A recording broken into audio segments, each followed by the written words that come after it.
ಹೋರಾಟದ ಬದುಕನ್ನು ತ್ಯಾಗ ಮಾಡಿದವರು.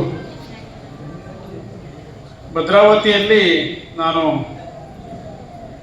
ಫೇಸ್ಬುಕ್ಕಲ್ಲಿ ಅವ್ರು ತೀರ್ಕೊಂಡಾಗ ಬಂದು ಹಾಕಿದ್ದೆ, ಭದ್ರಾವತಿಯಲ್ಲಿ ಯಾರಾದರೂ ಯಾವುದಕ್ಕಾದ್ರೂ ಅಧ್ಯಕ್ಷರು ಅಂದ್ರೆ ಡಿ ಸಿ ಮಾಯಣ್ಣವ್ರೆ. ಡಿ ಸಿ ಮಾಯಣ್ಣವ್ರು ಬಿಟ್ಟು ಅಧ್ಯಕ್ಷತೆ ಯಾವುದೂ ಇರಲಿಲ್ಲ. ನನ್ನ ಸುರೇಶ್ವರ ಯಾವುದೇ ಸಂಘಟನೆ, ಪ್ರಗತಿಪರ ಸಂಘಟನೆಗಳಿದ್ರು ಅವರೇ ಅಧ್ಯಕ್ಷರು, ಶಾಶ್ವತ ಅಧ್ಯಕ್ಷರು. ನಿವೃತ್ತಿ ಹೊಂದದ ಅಧ್ಯಕ್ಷರು ಅಂದರೆ ಡಿ ಸಿ ಮಾಯಣ್ಣವರು. ಅಂದರೆ ಅವರು ಕೂಡ ಒಂದು ಎಡಪಂಥೀಯ ಹಿನ್ನೆಲೆಯಿಂದ ಬಂದವರು. ಈಗ ನಾವು ಎಡದಾರಿಯ ಹಿನ್ನೆಲೆಯಿಂದ ಬಂದವರು. ಸತ್ಯಣ್ಣ ಅವರು ಬೇರೆ ಇವರು ಎಲ್ಲ ಬೇರೆ ಬೇರೆ ಹಿನ್ನೆಲೆಯಿಂದ ಬಂದವರು. ಆದರೆ ಎಲ್ಲರನ್ನೂ ಸಮನ್ವಯಗೊಳಿಸುವಂಥ ಒಂದು ಹೃದಯ ವೈಶಾಲ್ಯತೆ ಡಿ ಸಿ ಮಾಯಣ್ಣವರಿಗೆ ಇತ್ತು. ಯಾವುದೇ ಒಂದು ಚಳುವಳಿಗೆ ಆ ಹೃದಯ ವೈಶಾಲ್ಯತೆ ಯಾರಿಗಿರುತ್ತೋ ಅವರು ಚಿರಸ್ಥಾಯಿಯಾಗಿ ನಿಮ್ಮ ಕರಪತ್ರದಲ್ಲಿ ಬರೆದಾಗೆ ಅವರು ಕಣ್ಮಣಿ ಆಗ್ತಾರೆ, ಚಿರಸ್ಥಾಯಿಯಾಗಿ ಅವರು ಉಳಿತಾರೆ, ಶಾಶ್ವತವಾಗಿ ಅವರ ಹೆಜ್ಜೆ ಗುರುತುಗಳನ್ನು ನಿಲ್ಲಿಸಿ ಹೋಗ್ತಾರೆ. ಅಂಥ ಒಂದು ವ್ಯಕ್ತಿತ್ವ. ನಾನು ಇನ್ನು ವಿದ್ಯಾರ್ಥಿ ದಶೆಯಲ್ಲಿ ಕುವೆಂಪು ವಿಶ್ವವಿದ್ಯಾಲಯದಲ್ಲಿ ಓದ್ತಿರ್ಬೇಕಾದ್ರೇ ಇಲ್ಲಿ MPM ಉಳಿಸಿ ಹೋರಾಟ ಇವರೆಲ್ಲ ಎಲ್ಲ ಸಂಘಟನೆಯವರು, ರಾಜು ಅವರು, ರಾಜೇಂದ್ರ ಅವರು ಎಲ್ಲ ನಮ್ಮ ಚಂದ್ರಶೇಖರ್ ಸರ್ ಎಲ್ಲ ಇದ್ದಾಗ ನಾವು ಅವ್ರ ವಿದ್ಯಾರ್ಥಿ ದಶೆಯಿಂದಲೇ ಚಳವಳಿ ಬರ್ತಾ ಇದ್ವಿ. MPM ಉಳಿಸೋಕ್ಕೋಸ್ಕರನೇ ಇಲ್ಲೆಲ್ಲ ಭದ್ರಾವತಿಯ ಬೀದಿ ಬೀದಿಗಳಲ್ಲಿ ತಿರುಗಿ VSL MPM ಉಳಿಸಿ ಹೋರಾಟ ಒಕ್ಕೂಟವನ್ನು ಕಟ್ಟಿದ್ವಿ. ಆ ನಂತರದಲ್ಲಿ ಪ್ರಗತಿಪರ ಸಂಘಟನೆಗಳ ಒಕ್ಕೂಟ ಅಂತೇಳಿ ಈ ಹೋರಾಟ ಶುರುವಾಯಿತು. ಅಂದರೆ ಈಗ ಅವರು ಬಹುಶಃ ಕಮ್ಯುನಿಸ್ಟ್ ಚಳವಳಿ ಶುರುವಾಗಿದ್ದು 1925ರಲ್ಲಿ. ಅವರಿಗೆ 93 ವರ್ಷ. ಅವತ್ತು ರಾಧಾ ಸುಂದರೇಶ್ ಅವರು ಬಂದಾಗ ಹೇಳ್ತಾ ಇದ್ರು, ಅವ್ರಿಗೆ 93 ವರ್ಷ ಅಂದರೆ ಆಲ್ಮೋಸ್ಟ್ ಕಮ್ಯುನಿಸ್ಟ್ ಪಾರ್ಟಿ ಹುಟ್ಟಿದಾಗಿಂದ ಶುರುವಾದಾಗಿದ್ದಲು ಸ್ಥಾಪಕ ಸದಸ್ಯರಾಗಿ ಅವರು ಇದ್ರು. ಅಂತ ಒಂದು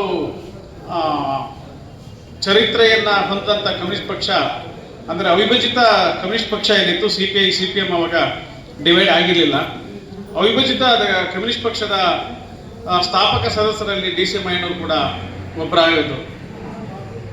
ಯಾಕಂದ್ರೆ ನೀವು ಎಲ್ಲೇ ಹೋದ್ರು, ಅದು ಭದ್ರಾವತಿ ಇರ್ಬೋದು, KGF ಇರ್ಬೋದು, ಎಲ್ಲಿ ಕಾರ್ಮಿಕ ಚಳವಳಿಗಳು ಉತ್ತುಂಗದಲ್ಲೇ ಇತ್ತೋ ಆ ಉತ್ತುಂಗದ ಸಮಯದಲ್ಲೇ ಕಮ್ಯುನಿಸ್ಟ್ ಪಕ್ಷಗಳು ಕೂಡ ಹುಡುದು, ಕಾರ್ಮಿಕ ಯೂನಿಯನ್ಗಳು ಹುಡುದು. ಈಗ ಕಾರ್ಮಿಕ ಯೂನಿಯನ್ಗಳು ಅಂದ್ರೆ ಅದು ಬೇರೆ ತರ ಆಗಿದೆ. ಈಗಿನ ಕೇಂದ್ರ ಸರ್ಕಾರ ಅಂತೂ ಕಾರ್ಮಿಕ ವಿರೋಧಿ ನೀತಿಗಳನ್ನ ಅನುಸರಿಸ್ತಾ ಈ ಕಾರ್ಮಿಕರು ಅಂದ್ರೆ ಯಾವುದಕ್ಕೂ ಬೇಡದಿದ್ದಂತ ಒಂದು ಸಮುದಾಯ ಅನ್ನೋ ರೀತಿಯಲ್ಲಿ ಒಂದು ತಬ್ಬಲಿ ಸಮುದಾಯ ಆಗಿ ಅದು ಮಾರ್ಪಡ್ತಾ ಇದೆ. ಆದರೆ ಡಿ ಸಿ ಮಾಯಣ್ಣವರು ಮಾತ್ರ ಅಂತಹ ಒಂದು ತಬ್ಬಲಿ ಸಮುದಾಯಕ್ಕೆ ಒಂದು ಹೊಸ ಚೈತನ್ಯವನ್ನ ಕೊಟ್ಟವರು ಡಿ ಸಿ ಮಾಯಣ್ಣವರು.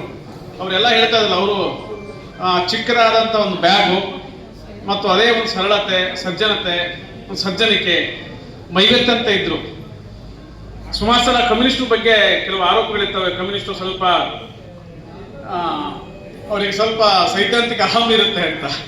ಆದರೆ ಡಿ ಸಿ ಮಾಯಣ್ಣವರಿಗೆ ಮಾತ್ರ ಯಾವುದೇ ರೀತಿಯ ಸೈದ್ಧಾಂತಿಕ ಯಾವುದೇ ಅಹಂ ಅನ್ನೋದು ಅವ್ರ ಹತ್ರ ಇರಲೇ ಇಲ್ಲ. ಎಲ್ಲರನ್ನು ಅಷ್ಟೊಂದು ಪ್ರೀತಿ ಮತ್ತು ವಿಶ್ವಾಸದಿಂದ ನೋಡ್ಕೊಂಡು ಬಂದವರು. ಸೊ ಈಗ ಸುರೇಶ್ ಅವರು ಮಾತಾಡ್ತಾ ಹೇಳಿದ್ರು, ಈಗ ಇಲ್ಲಿ ಬಹಳ ದೊಡ್ಡ ಸಂಖ್ಯೆಯಲ್ಲಿ ಕಾರ್ಮಿಕರು ಸೇರ್ತಾ ಇಲ್ಲ ಅಂತ. ಚಂದ್ರಶೇಖರ್, ಇತ್ತೀಚೆಗೆ ಕೇಂದ್ರ ಸರ್ಕಾರ ಮತ್ತು ಈ ನೀತಿಗಳಿಂದ, ಕಾರ್ಮಿಕ ವಿರೋಧಿ ನೀತಿಗಳಿಂದ ಕಾರ್ಮಿಕ ಹೋರಾಟವನ್ನದೇ ಒಂದು ಕಾಲದಲ್ಲಿ ಇಡೀ ಜಗತ್ತಿಗೆ ವಿಮೋಚನೆಯ ದಾರಿ ತೋರಿಸಿದ್ಯಾರಪ್ಪ ಅಂದ್ರೆ ಕಾರ್ಮಿಕ ಹೋರಾಟ. ಇಡೀ ಜಗತ್ತಿಗೆ ಒಂದು ವಿಮೋಚನೆಯ ಕನಸನ್ನ, ಹೊಸ ಒಂದು ದೃಷ್ಟಿಕೋನವನ್ನ ಕೊಟ್ಟಿದ್ದು. ಕಾರ್ಮಿಕರು ಅಂದ್ರೆ ಬರೀ ನೀವು ಹೇಳುವ ಒಂದು ಶಾಸ್ತ್ರೀಯ ಕ್ಲಾಸಿಕಲ್ ಕಾರ್ಮಿಕರಲ್ಲ. ಈ ಕಾರ್ಖಾನೆಯ ಕಾರ್ಮಿಕರು ಈಗ ಹೊಸ ಬದಲಾವಣೆ ಪಲ್ಲಟ ಏನಾಗಿದೆ ಅಂದ್ರೆ, ಕಾರ್ಮಿಕರು ಅಂದ್ರೆ ಕಾರ್ಖಾನೆ ಕಾರ್ಮಿಕರಲ್ಲ, ಆಟೋ ಓಡಿಸೋರು ಕಾರ್ಮಿಕರೇ, ಬಸ್ ಡ್ರೈವರ್ಗಳು ಕಾರ್ಮಿಕರೇ. ಎಲ್ಲಾ ಸಮುದಾಯದಲ್ಲೂ ಕೂಡ ಕಾರ್ಮಿಕರು ಅಂದ್ರೆ ಎಲ್ಲ ದುಡಿಯುವ ಸಮುದಾಯವನ್ನೇ ಕಾರ್ಮಿಕರು ಅಂತ ಕರೆಯುವಂತ ಒಂದು ಸ್ಥಿತಿ ನಮ್ಗೆ ಇವತ್ತು ಬಂದಿದೆ. ಅಂತಹ ಕಾರ್ಮಿಕ ಹೋರಾಟಕ್ಕೆ ಒಂದು ದನಿಯಾಗಿ ನಿಂತವರು ಡಿ ಸಿ ಮಾಯಣ್ಣವರು. ಬರೀ ಅವರ ಡಿ ಸಿ ಮಾಯಣ್ಣವ್ರ ವಿಶೇಷ ಏನಪ್ಪ ಅಂದ್ರೆ, ಭದ್ರಾವತಿಯಲ್ಲಿ ನಾನು ನೋಡಿದ ಒಂದು 28-29 ವರ್ಷದ ಈ ಇದರಲ್ಲಿ ಅವರು ಕುದುರೆಮುಖ ಗಣಿಗಾರಿಕೆ ವಿರುದ್ಧನೂ ಕೂಡ ಹೋರಾಟಕ್ಕೆ ಭಾಗವಹಿಸಿದವರು. ತುಂಗಭದ್ರ ಉಳಿಸಿ ಹೋರಾಟ ಒಕ್ಕೂಟಕ್ಕೆ ಬಂದವರು, MPM ಉಳಿಸಿ ಹೋರಾಟಕ್ಕೆ ಬಂದವರು. ಭದ್ರಾವತಿಯಲ್ಲಿ ಆವಾಗಲೇ ಹೇಳಿದಾಗೇನೆ 8 ಬಂದ್ಗಳೇನು ನಡೀತು, ಇಲ್ಲಿನ ಕಾರ್ಮಿಕರ ಪರವಾಗಿ ಆಗಲಿ, ರೈತರ ಪರವಾಗಿ ಆಗಲಿ, ಯಾವುದೇ ಸಮುದಾಯದ ಪರವಾಗಿ ಅವರು ಕೇವಲ ಕಾರ್ಮಿಕರ ವರ್ಗಕ್ಕೆ ಮಾತ್ರ ಸೀಮಿತಗೊಂಡವರಲ್ಲ. ಇಡೀ ಭದ್ರಾವತಿಯ ಸಕಲ ಸಮುದಾಯದ ಸಕಲ ಸರ್ವತೋಮುಖ ಬೆಳವಣಿಗೆಗೆ ಅವರು ಕೊಡುಗೆಯನ್ನು ಕೊಟ್ಟಂಥವ್ರು. ಸೊ ಇಂಥ ಒಂದು ಮತ್ತು ಈಗಿನ ಹೋರಾಟದಲ್ಲಿ ಸಾಮಾನ್ಯವಾಗಿ ಬಹಳ ಸೈದ್ಧಾಂತಿಕ ಪಲ್ಲಟಗಳಾಗ್ತವೆ.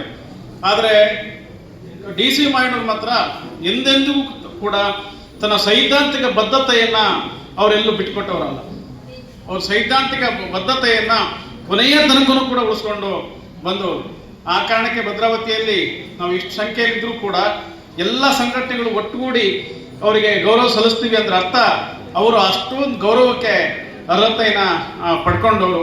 ಭಾಳ ಹಿರಿಯ ಜೀವ ಅಂತ ಒಂದು ಜೀವನವನ್ನು ಬದುಕಿದವರು. ಅದು ಹೇಳ್ತಾರಲ್ಲ, ಸಹಜವಾಗಿ ನಾವು ಸರಳತೆ ಅಂದರೆ ಬೇರೆ ಮಾರ್ಗದಲ್ಲಲ್ಲ, ಅದು ಸರಳತೆಯೇ ಸಹಜತೆ ಅನ್ನುವ ರೀತಿಯಲ್ಲಿ ಬದುಕ್ತವರು. ಸರಳವಾಗಿರ್ಬೇಕಂದ್ರೆ ಅದನ್ನು ಸಹಜವಾಗಿರ್ಬೇಕದು, ಅದು ಅಸಹಜವಾದ ಸರಳತೆ ಅಲ್ಲ, ಸಹಜತೆಯೇ ಸರಳತೆ ಅನ್ನೋ ರೀತಿಯಲ್ಲಿ ಸರಳತೆಯೇ ಸಹಜತೆ ಅನ್ನೋ ರೀತಿಯಲ್ಲಿ ಬದುಕಿ ತೋರಿಸ್ತವ್ರು. ಯಾಕಂದ್ರೆ ಈಗಿನ ಈ ಹೊಸ ತಲೆಮಾರು ಏನಿದೆ, ಈ ಹೊಸ ತಲೆಮಾರು ಅನೇಕ ಬಿಕ್ಕಟ್ಟುಗಳನ್ನು ಎದುರಿಸ್ತಾ ಇದೆ.